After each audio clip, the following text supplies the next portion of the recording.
Good morning, good morning, good morning, everyone, or good afternoon. Welcome to another episode of Spilling Tea. I'm your host, Tiffany Daniels. We are going back to that horrible world known as the JRC, but a few quick disclaimers first. If you are unfamiliar with the Stop the Shocks campaign or the campaign against the troubled teen industry, you're going to find pertinent links right there in the description box.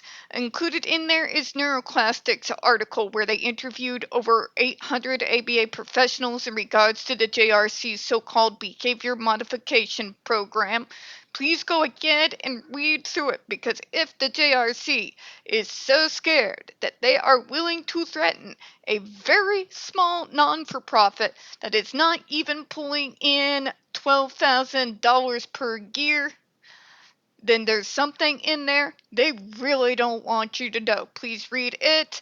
If you would like to help contribute in case the JRC sees through with their threat, you'll also see in there the GoFundMe to assist with any legal funds that Neuroclastic may need should they need to fight those people.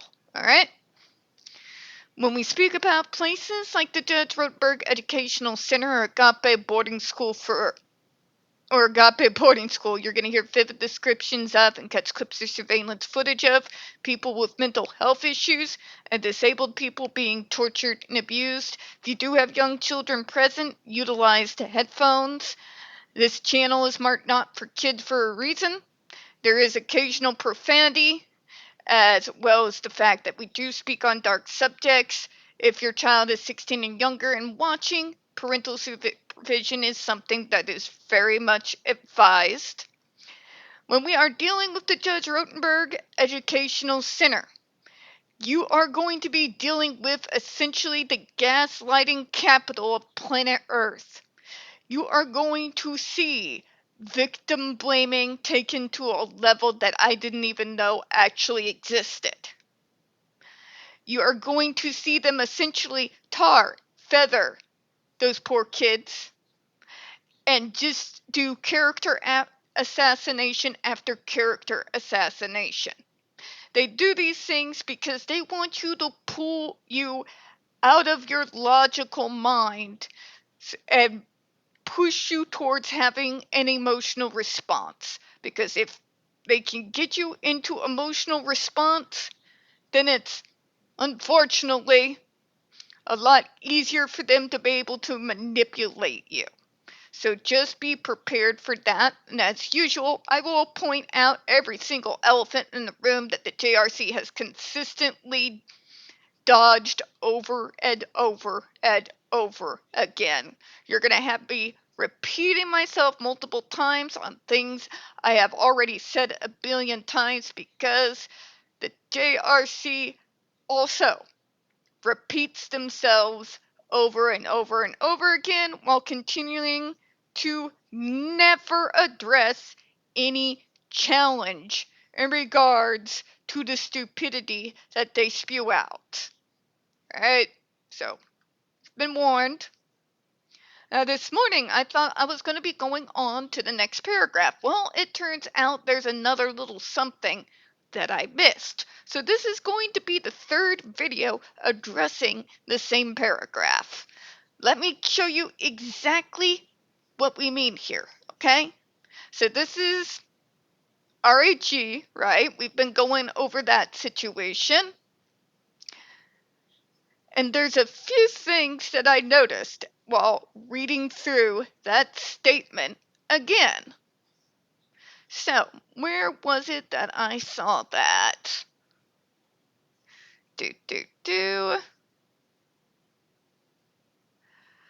Sorry, folks. I did kind of just wake up not that long ago. Where was it? What popped out to me? Let me see here. I do not know how to edit. You have to deal with my brain farts. Sorry.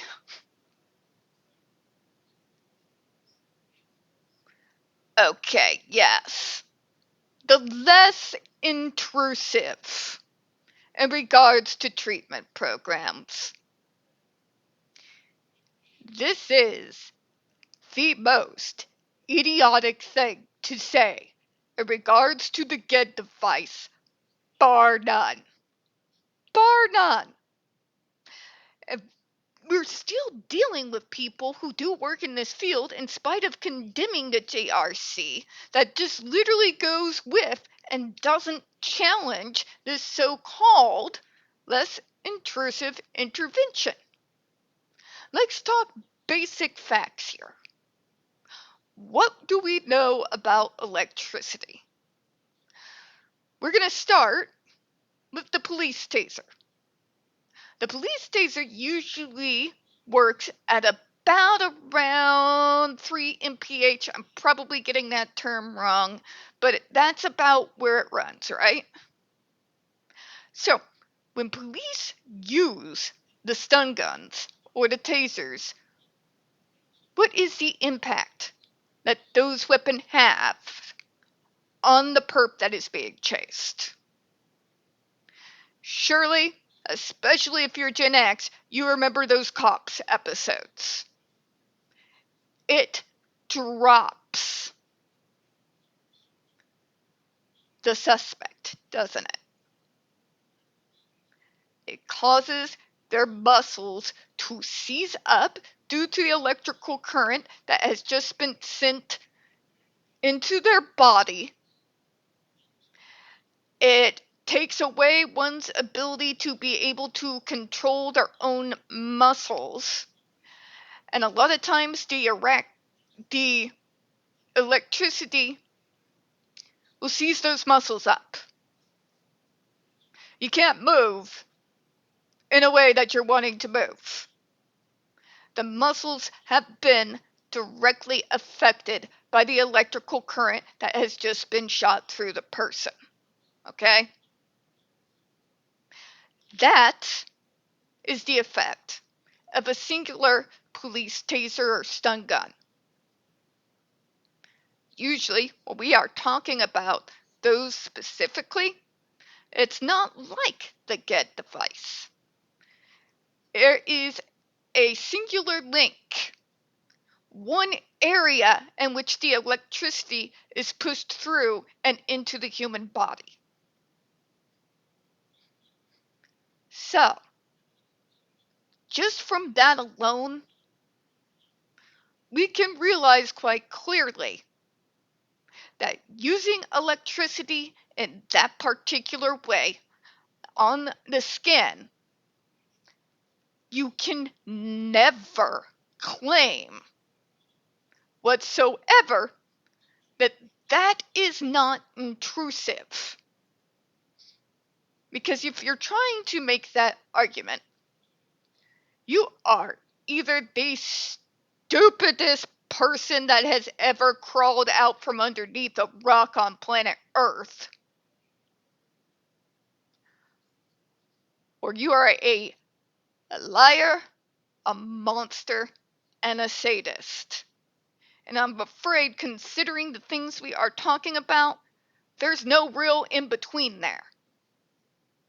It is literally one or the other. Okay? Now, let's compare that to the GED device. The GED device at its lowest setting, folks, at its lowest setting, has 3 more times electrical current being shot through those electrodes attached to those poor kids' body than that of a police taser or stun gun. So let's think about that for a moment. We already know what a stun gun and what a taser can do in regards to when it comes to taking down a suspect. We have all seen it. Again, especially those of us who are from Gen X, and we literally had the show Cops on all the goddamn always. Okay? We know what sudden electricity in a concentrated amount being shot through the human body, how the human body reacts to that. Now, I am supposed to believe that this GED device, which actually has more electrodes, that are very specifically and strategically placed on the backs of the calves, on the torso, and your muscles in your on the arms. So multiple points of where you're shooting that electricity instead of one. To kids that are way younger, less heavier than the people being shot, usually with the stun gun or taser from the police. With electrical currents far higher than what the stun gun or taser are operating off of. And considering what we know in regards to how muscles react to police tasers and stun guns, seizing up the muscles, tightening them up so that you cannot really move. And we are supposed to believe somehow that the GED device, which is way more powerful, with many more electrodes that are strategically placed on specific muscles on the body, is somehow supposed to be less intrusive. Again, if you believe that, you are either the dumbest creature that has ever climbed out from underneath a rock, or you are a sadistic monster. And there really is no in between there. There really isn't. Anything that hampers movement is a form of restraint. It does not have to be a physical mechanism in order to restrict movement. Just because it is a shock device and not a straitjacket doesn't mean it's not intrusive. In fact, I would be willing to argue that it's actually more intrusive than a straitjacket. Because at least there is somewhat, although limited, mobility when you're in a straitjacket. Whereas when you're being chucked full of electricity on multiple points on your body, specifically on muscles that you use every day to be able to walk and move, especially when we know shooting those areas with electricity cause those muscles to seize up, if you don't think that that is not intrusive, I'm going to either put you in one of those two groups, or I'm going to tell you to put the crack pipe down. Because if you actually believe that, you either do not live in reality, or you are too sadistic of a human monster to care. Okay? Please stop trying to sell us that this device is somehow less intrusive than other methods. You're lying out your ass. You are not dealing with reality. You are not dealing with what shooting electricity through the human body does to the human body's muscles. That absolutely does restrict movement. Okay? Spare me the nonsense. Okay? It is literally one of the most restrictive interventions that I can even possibly think of. And remember, folks, I've been doing this since I was in my 20s, and I am now 40 years old. We need to start talking about the reality of exactly what shooting kids with that much electricity through their bodies actually does, as opposed to the stupidity that the JRC tries to spout. Okay? It is not less restrictive. It is more restrictive for very obvious reasons. And the JRC are going to tell you, but if you tense your muscles in response to being shocked, we gotta shock you more because that's a sign of aggression, makes them sound that much more monstrous. Because what happens when your body is having electricity shot through it is your body's natural reaction is those muscles are going to seize up. It's why cops use lasers and stun guns. So it will drop the suspect so they can apprehend them in as safe a manner as humanly possible. You can't then turn around and tell me a device that is already way more powerful than that and try to tell me with your full test that that is a less intrusive intervention, because you are absolutely full of it. Okay? Absolutely full of it. And you cannot back those claims with any form of data or evidence. Okay? Stop trying to convince the world that it is a less restrictive intervention. It's torture. That's it and that's all. And quite frankly, all of us that have been fighting this place for years are really, really sick and tired of having our intelligence insulted over and over and over again. Okay?